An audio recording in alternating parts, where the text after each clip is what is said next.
Alright guys, here we are, Cooper's Gap. This runs just south of Dahlonega and takes us up on a gravel road all the way to Suches. So let's see how we get on.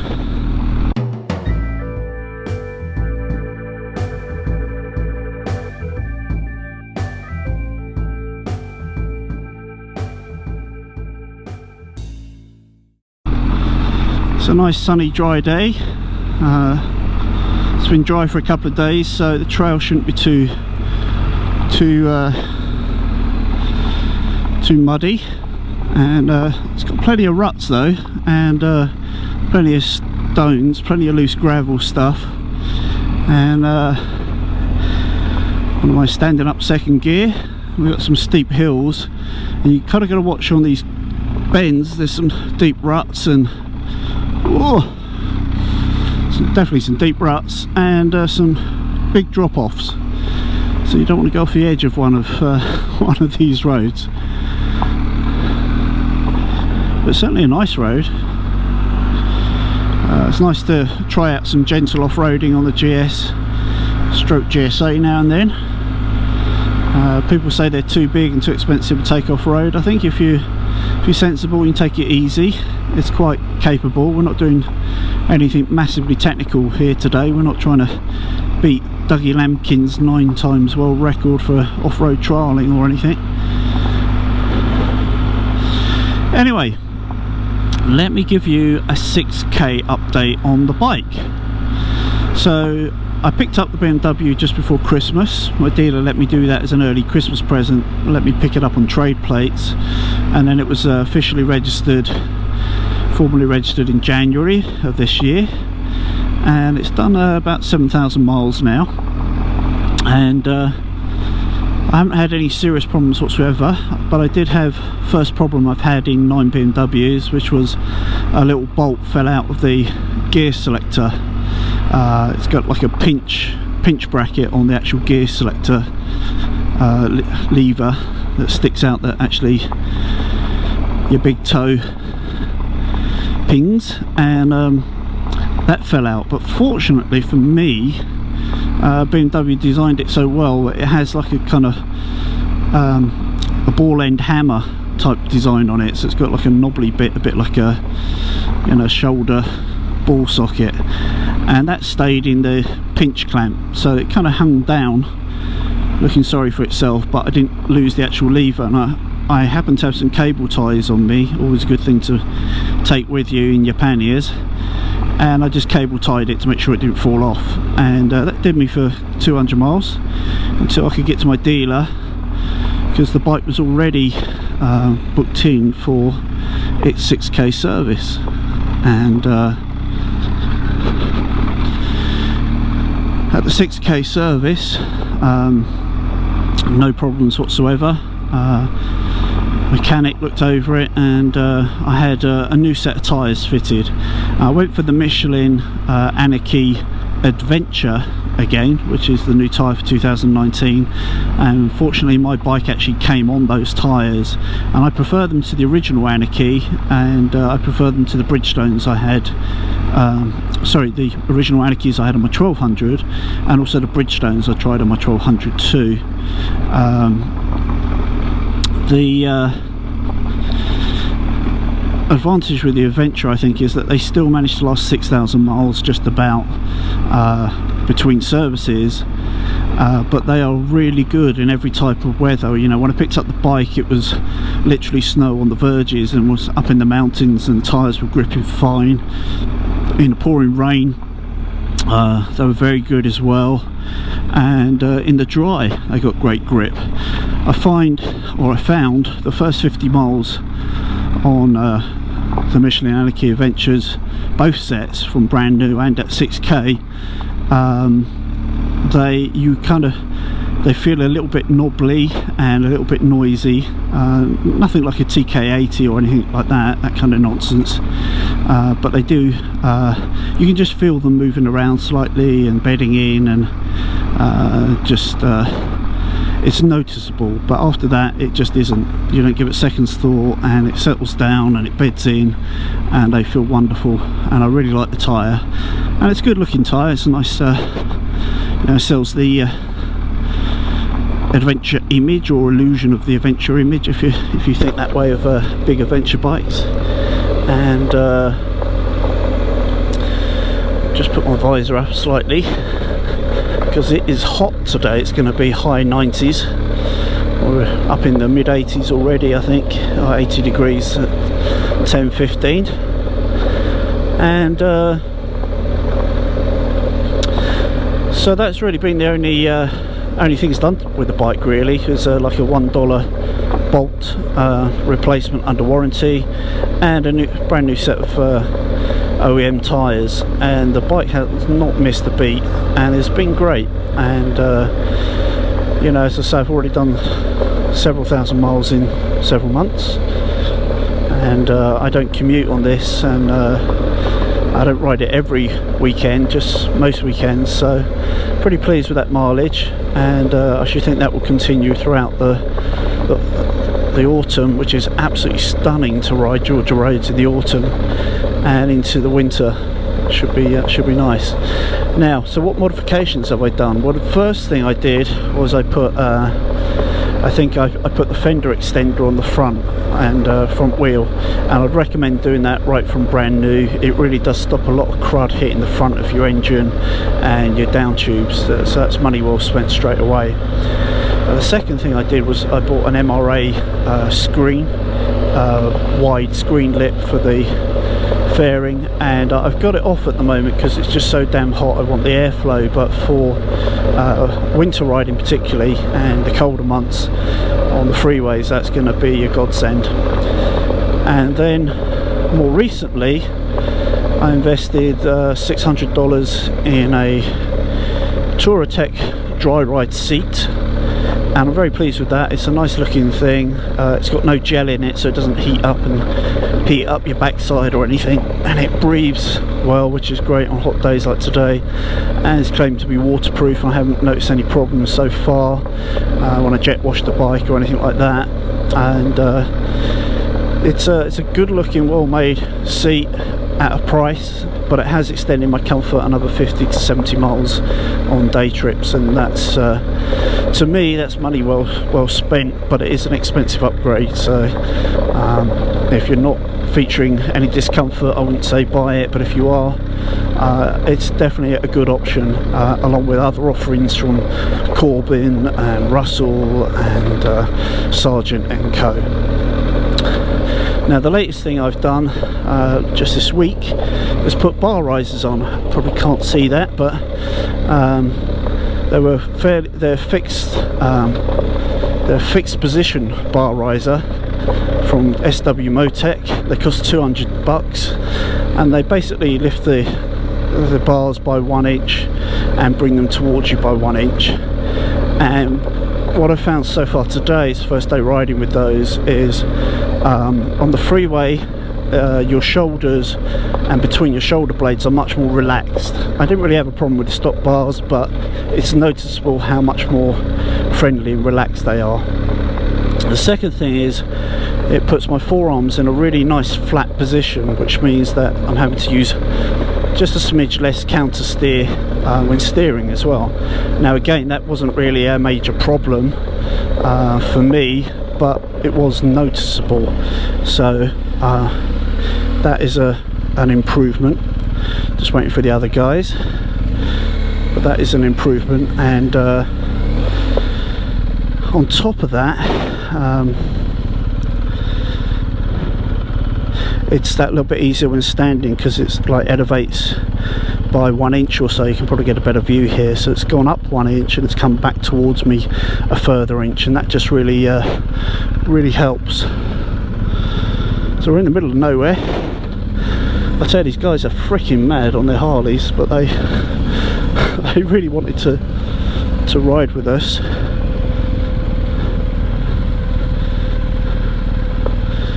We're waiting for we're good. I think we're good. So we're continuing a bit further. So that's really the 6K update. You know, meet the new boss, same as the old boss really. I really have no problems with this bike. It's been reliable, it's been comfortable. You know, the bar risers and seat help, but it's not like the stock bike is uncomfortable or unmanageable.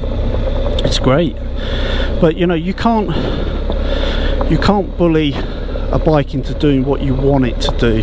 You know, Valentino Rossi or Jorge Lorenzo on you know, the Ducati and MotoGP shows you that. You've got to work with the bike the best you can, but eventually sometimes there'll be things that you think, I'm doing everything the bike wants me to do, and I'm changing my style to suit, and I'm working myself into the ergonomics, and my muscle groups have got used to riding the bike, but I could still improve it, and that's fine. You know, change the bars, change the risers, change the seat, change the screen, do what you need to make it just that little bit better for you. And it's kind of fun having a little farkle, isn't it, now and then? You know, none of us are experienced mechanics or anything like that. God, rather you than me, guys, going up this hill. And you know, at the bottom line is we can, you know, maybe change the screen or swap a seat over or fit some risers with just some basic tools and common sense, and taking it easy with a cup of coffee for 10-15 minutes. And that's the kind of spannering I like to do. When it comes to the major services, I hand it over to somebody far more capable than I am.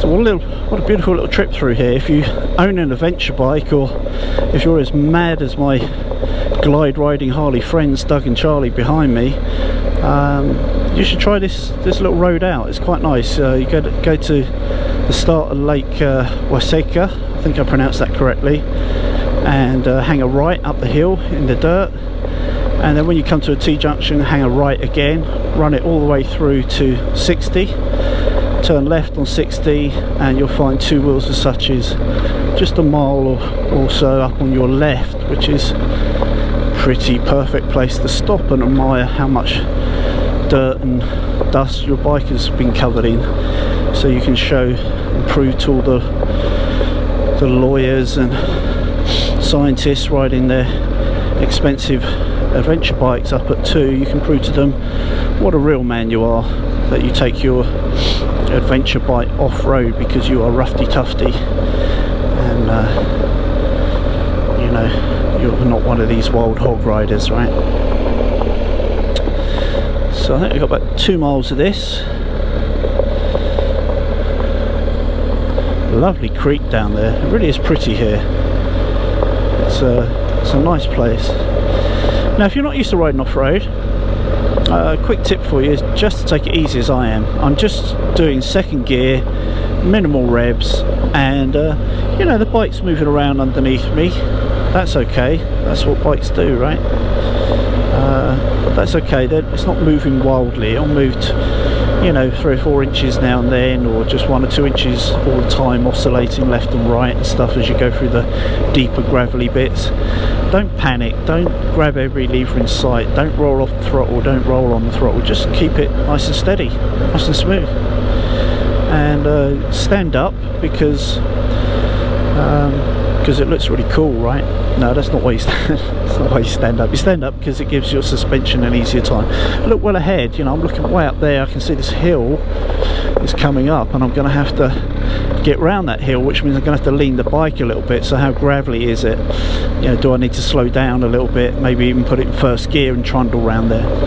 Just kind of think a little bit more ahead. It's a bit like riding in the wet on the road. You know, you plan further ahead, you look further ahead, you're a little bit smoother with your throttle response, with your braking, and you think about it a little bit more when you've got to lean it over into the corners and stuff.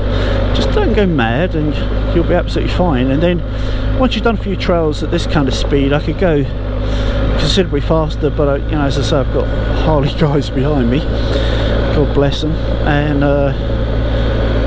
you know, once you've got your confidence, if you don't mind the thought that your bike might occasionally pick up some surface scratches from gravel and dirt, you can start picking up the speed a little bit and maybe start spinning the back up a little bit out of corners and that kind of stuff, and that will just increase your skill level and your confidence and enjoyment basically. But nobody wants to throw their brand new bike down the road, so you know, build up to it.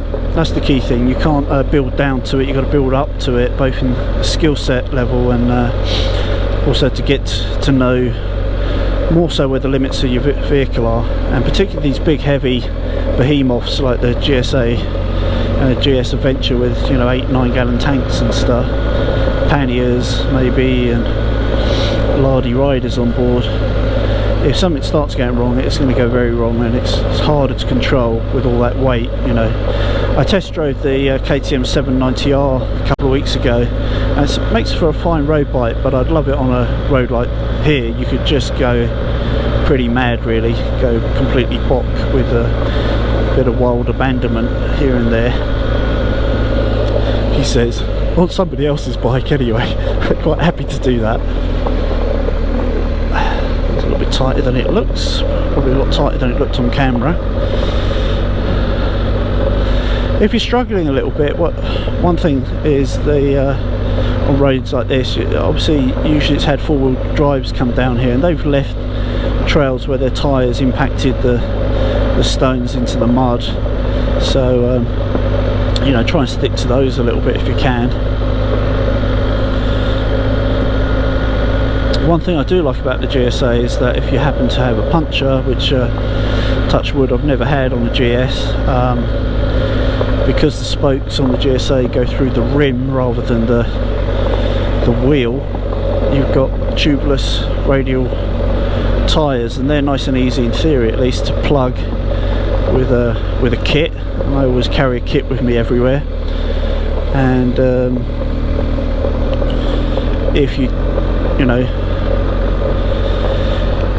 if you've got tubed, unfortunately you're into taking the the wheel off and the tyre off and patching it, and that's okay if you're comfortable with that and you're a bit of a man and you love getting your hands dirty and you love sweating in the midday heat.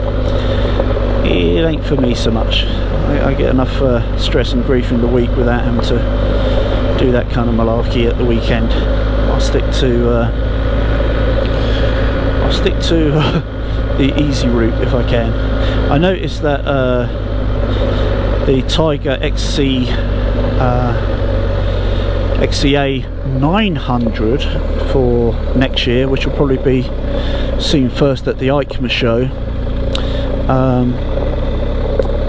will have spoked rims with the spokes going through the rim itself, so that can wear tubeless tyres as well. It's nice to see.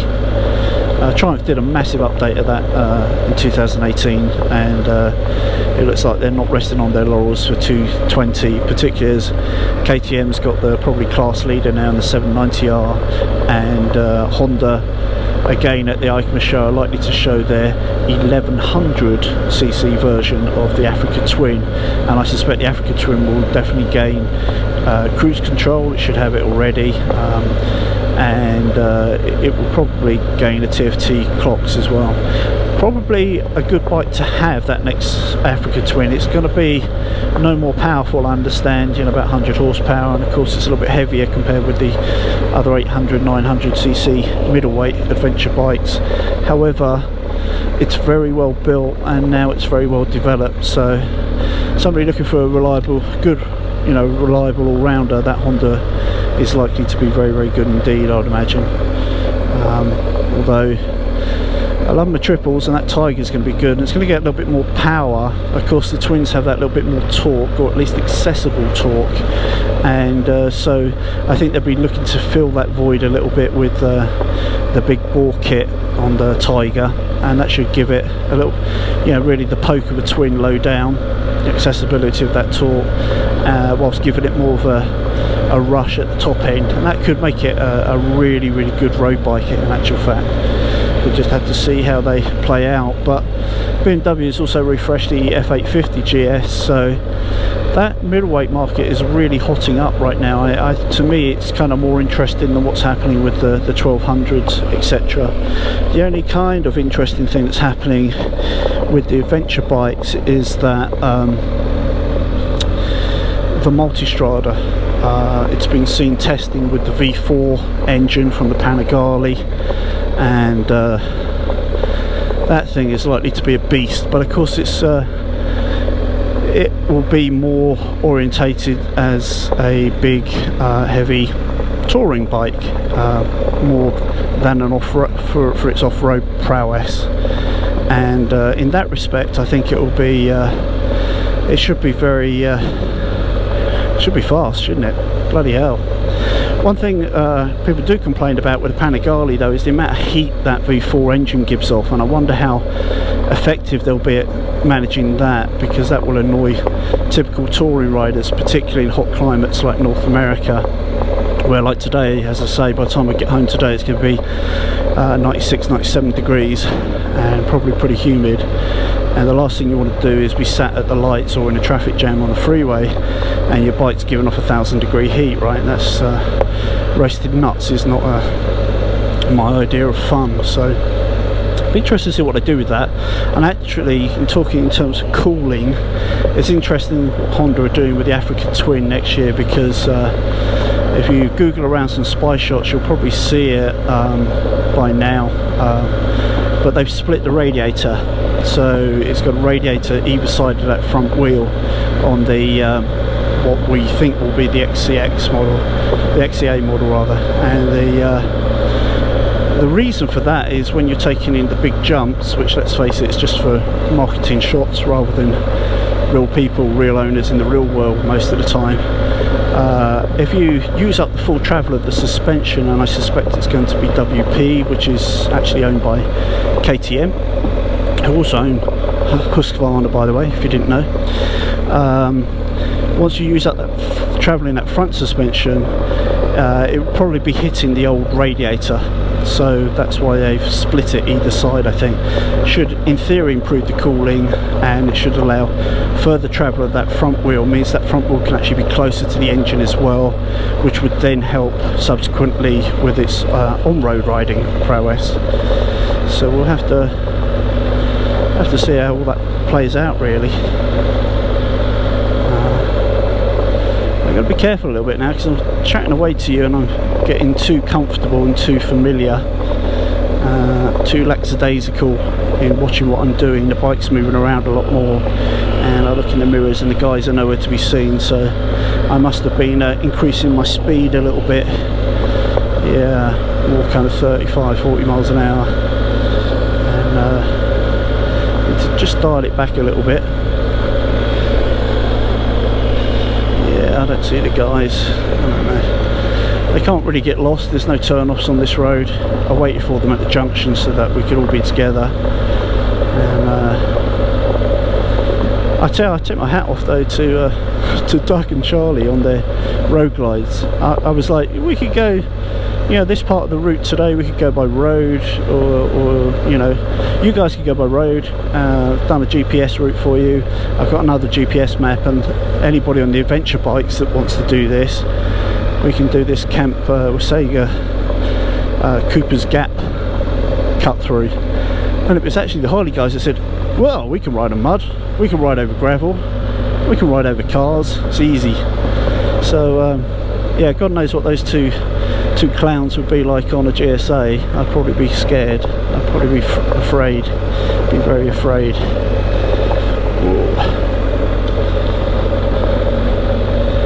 Alright.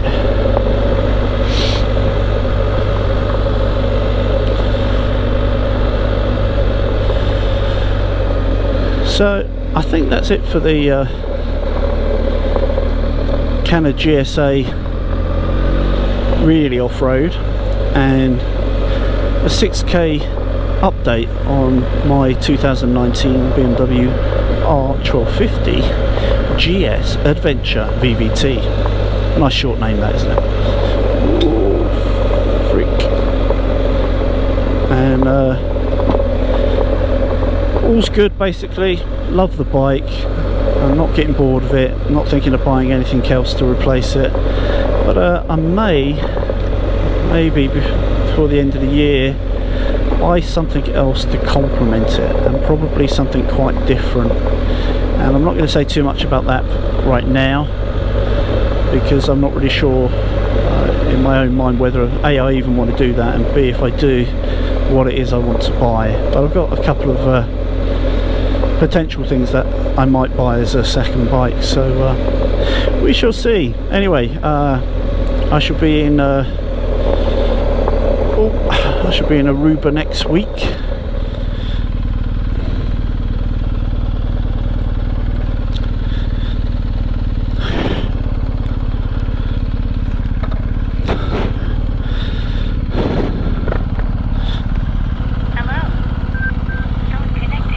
They're mad. I would never want to do that on a Harley. Neither would I. It's not just the riding, but it's just like all that chrome and potential to get scratched, and no ground clearance and all that. Well, and those are for some, I mean, some of those rocks are kind of chunky. Yeah.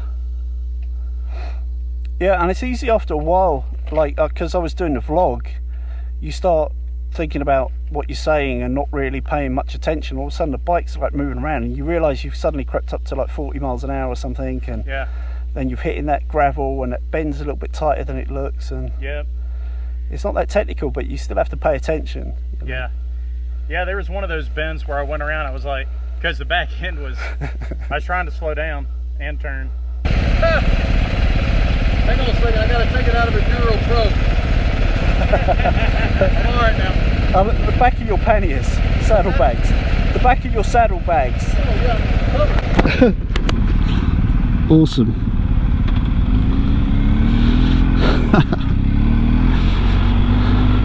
Oh, he's burnt out his clutch, is he? A little bit. No.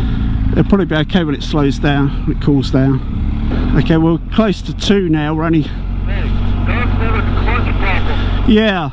Well, we're 2.3 miles away from 2. Hopefully he can nurse it there, let it cool down a bit.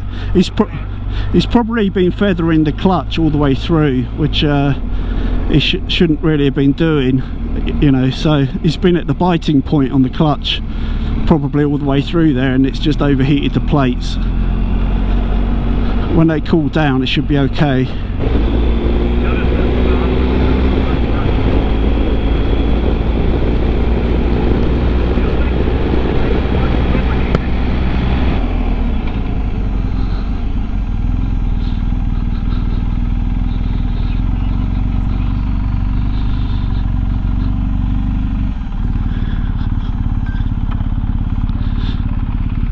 We lost Doug, and so I shall say sayonara to you guys, and as always, ride often, ride carefully, ride on. Well, I hope you enjoyed this video. I really appreciate all your feedback and support for the Ride On channel. I hope you're already a Ride On subscriber, but if not, please subscribe straight away. And last but not least, ride often, ride carefully, ride on.